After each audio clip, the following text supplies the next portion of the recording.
Howdy and hello, high rollers of the Interbots, and welcome to Rip Daddy's house. It's great to have you here with us today. I'm Dave Makes Noises, and today we're asking the community, what was the most useless Nat 20 that you've had? Okay, back again with another story. Well, I was playing in my campaign as a Goliath wizard named Luca. I'm gonna go with Luca. My party had woken up in a bar and found out it was a place where a group of gods would play poker. Well, this gnomish god named Crimson came out of the back room of the bar.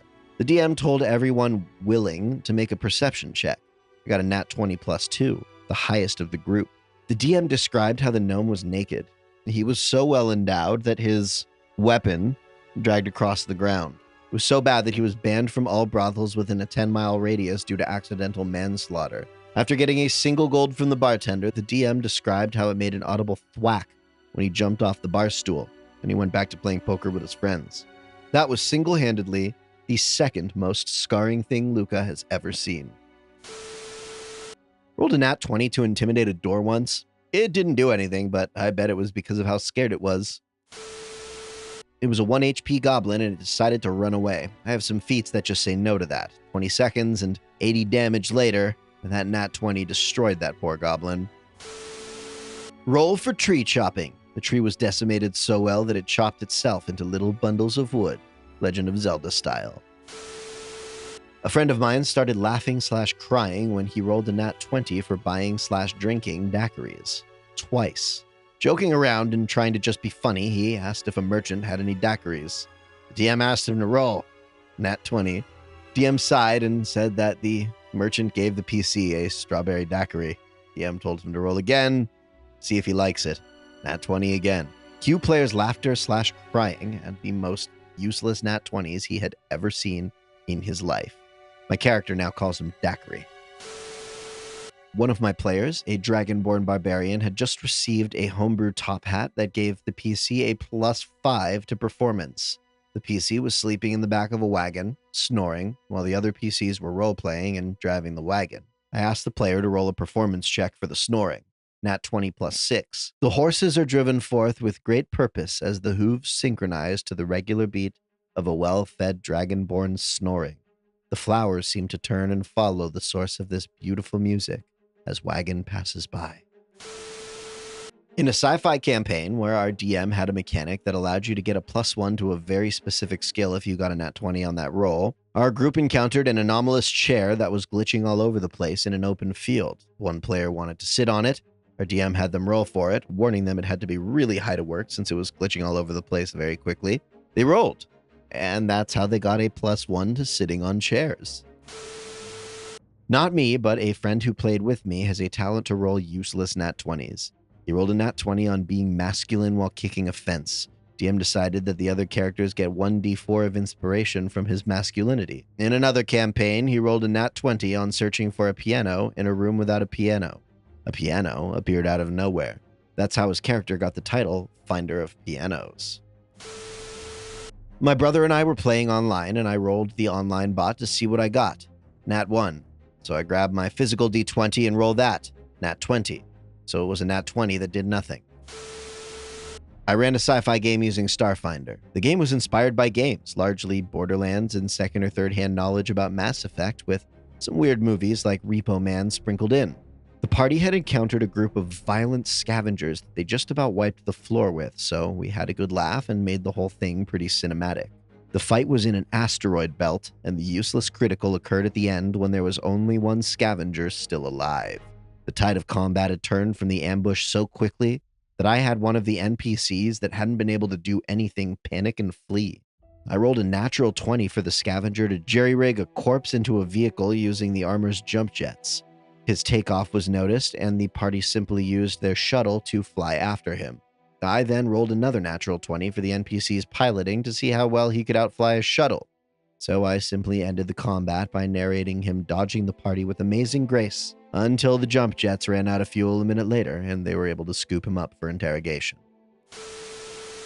I'm notorious for rolling good at initiative, but bad at everything else, so it was hilarious when I rolled a nat 20 for activating a trap by throwing a chicken on it. Honestly, the worst nat 20 you can get is at the beginning of a session when you are choosing which dice you are going to use. Sweet, this dice gave me 2 nat 20s. Then the dice absolutely bombs the rest of the session. I wouldn't call this useless. In fact, it was honestly more harmful to us if anything. I have no clue why the DM let this fly, but it happened. We were in a forest fighting off a stalking assassin when a spell rock, concept in the universe, you can write a runic symbol upon stone and toss it to cast the spell at a set location, flies out of the bush towards us and lands on the dirt. My character, a ranger with very high passive perception, noticed in time, and I rolled to kick it back into the bush toward the sender's head.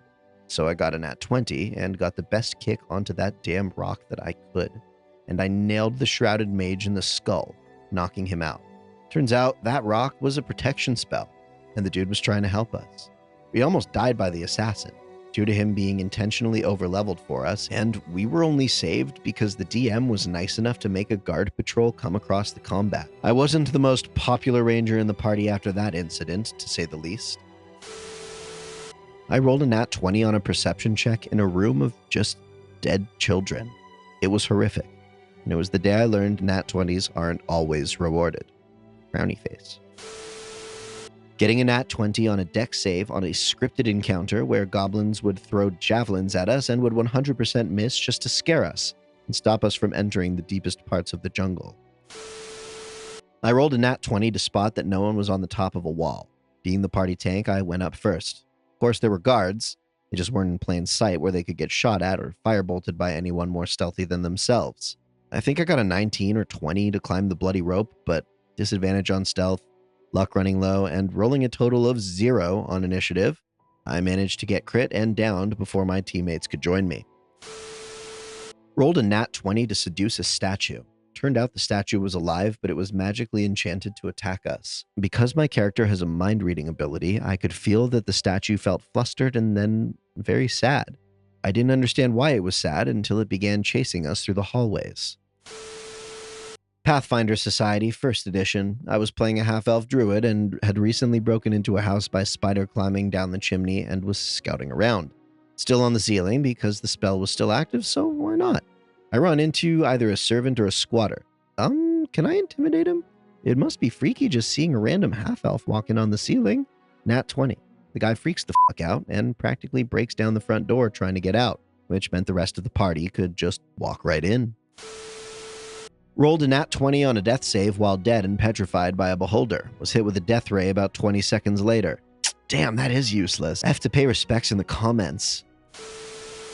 Well, we had just stolen a bunch of kobold eggs from a kobold lair, and the next day, in-game, we were negotiating with several orc chiefs for the release of an important NPC. Due to several low rolls by the rogue, the chiefs didn't like our gold offer and demanded more, or the death of the NPC. Our rogue, who still had some gold left, refused to pay 5 more gold, so we offered some tasty kobold eggs. Once again, our trusty negotiator, the rogue, rolled a 3. The chief sniffed haughtily and said that the only good kobold is a living one. Eggs are too bland. I, the barbarian, proceeded to intimidate the eggs into hatching. Nat 20. Those bad boy suckers hatched right away. So yeah, our rogue saved 5 gold by hatching kobold eggs really quickly. So useful. I rolled a nat 20 to poke a downed party member with a stick. The DM found it funny and declared I was so good at poking him, he was granted a full long rest. Mostly because we were 5 minutes away from the nearest town anyway, but still. I'm a player, and for our campaign, I was playing a Leporidian, a bipedal bunny cleric, who loves to drink. I've also got Molotov cocktails. This is important. At our last session, I was a bit late, so they started without me, which meant that I was at our home base. So I asked our wizard and our DM if the wizard could pull me out of his hat to join them. Our DM says, sure, why not, but you'll need a 19 for bullshit magic. Nat 20. He proceeds to put his hand inside the hat and pull me out of the hat while I was holding the fantasy equivalent of a tall, fancy vodka bottle. The bunny was slightly irate, but combat ready. Nat 20 on punching another player's character. 2 damage. A lot of unimportant history, nature, and arcana checks. Also, I used my alchemy supplies to analyze a poison used by our enemy. After a nat 20, I only learned that I can learn its composition if I use the entire lab, but it may take a lot of time. I rolled for nothing. Just bored. Got 10 20s. I mean, it's useless if it wasn't able to count, right? Let's just say roll for length. Greetings and good tidings, you delectable little Doomsdanishes, and thank you for folding in your buttery attention and baking until flaky and delicious. And by that, I mean thanks for watching to the end of the video. If you've got a useless Nat 20, we want to hear about it in the comments below. And if you've got another story, feel free to share it with our official subreddit, r/MrRipper. If you're looking for a group, or just to say hello, you may want to check out Mr. Ripper's Group Finder Discord server, a server we've purpose-built to help you find a group. I hope this week that you read a book. I read The Four Agreements last week. It was digestible and powerful. I hope you get something out of it, or whatever it is you choose to read this week. I've been Dave Makes Noises. You can find me on TikTok and Instagram. Thanks again for watching. We are grateful for your presence, essence, and energy here at Casa del Rip Daddy. Please sub for useful Nat 20s. Ding that dong if you're an early bird, and we'll see you on the next one.